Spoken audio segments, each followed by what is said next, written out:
মানব পাচার মামলায় গ্রেপ্তার দেখানো হলো ১-১১-র আলোচিত সাবেক সেনা কর্মকর্তা ও ফেনী ৩ আসনের সাবেক এমপি মাসুদ উদ্দিন চৌধুরীকে। তদন্তের স্বার্থে ৫ দিনের রিমান্ড আবেদন করা হয়েছে। ডিএমপির মিডিয়া সেন্টারে ব্রিফিংয়ে এই তথ্য জানান। ১১ মামলার মধ্যে মানব পাচারের মামলাটি তদন্ত করছে ডিবি। তবে তার বিরুদ্ধে হত্যা চেষ্টা, অর্থ আত্মসাৎ, মানব পাচার সহ ১১টি মামলার সন্ধান পেয়েছে গোয়েন্দা পুলিশ। ২০০৭ সালের অস্থির সময় ১-১১, আর সেই সময়ের ক্ষমতার পালাবদল, দুর্নীতি বিরোধী অভিযান আর একের পর এক গ্রেপ্তার, যে অধ্যায় এখনও বাংলাদেশের রাজনীতিতে আলোচিত।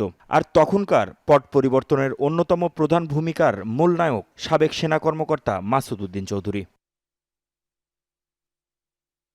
এরপর ২০০৮ থেকে ১১ অস্ট্রেলিয়ায় বাংলাদেশের হাই কমিশনার হিসেবেও দায়িত্ব পালন করেন এ সাবেক সেনা কর্মকর্তা। এর মধ্যে ২০০৯-এ আওয়ামী লীগ সরকার ক্ষমতায় এসেও তাকে দায়িত্বে বহাল রাখে। ২০১৮ সালে জাতীয় পার্টিতে যোগ দিয়ে একাদশ সংসদ নির্বাচনে ফেনী ৩ আসন থেকে সংসদ সদস্য নির্বাচিত হন মাসুদ। তবে তার আগে একাদশ জাতীয় সংসদ নির্বাচনে সব মশার বিরুদ্ধে সুরক্ষা দিতে এলো বসুন্ধরা এক্সট্রিম অ্যারোসল, মশার বিরুদ্ধে এক্সট্রিম সুরক্ষা। একই আসন থেকে আওয়ামী লীগের প্রার্থী হতে মনোনয়ন ফর্ম নিয়েছিলেন তিনি।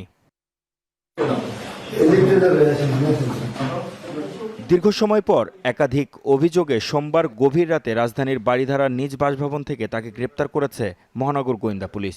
পরের দিন দুপুরে মিন্টু রোডে ব্রিফিং করে পুলিশ।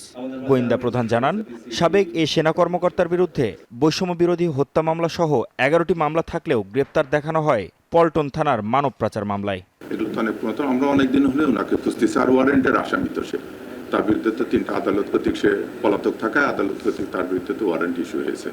প্রাথমিকভাবে তাকে ডিবি তদন্তাধীন পল্টন থানার একটি মামলায় গ্রেপ্তার দেখিয়ে বিজ্ঞ আদালতে প্রেরণ করে 5 দিনের রিমান্ড চাওয়া হচ্ছে। ডিবি প্রধান জানান, ১-১১ সময়ে রাজনৈতিক নেতাদের তার নির্দেশে নির্যাতনের বিষয়টি তদন্ত করা হবে। জিজ্ঞাসাবাদের জন্য 5 দিনের রিমান্ড চাওয়ার কথাও জানায় পুলিশ। তদন্তে অবশ্যই বের হয়ে আসবে এবং যেটা সত্য ঘটনা সেটা আপনারা সবাই জানতে পারবেন। যদি তদন্ত আমাদের তদন্ত, আমরা তো অবশ্যই যথাযথ ব্যবস্থা নেব। আমরা বলতেছি সবার জন্য ন্যায় বিচার আমরা নিশ্চিত করব। আওয়ামী লীগ সরকারের পতনের পর অনেকে বিদেশে পালিয়ে গেলেও জেনারেল মাসুদও দেশেই পলাতক ছিলেন বলেও জানান ডিবি প্রধান। মাহমুদ হাসান, নিউজ 24, ঢাকা।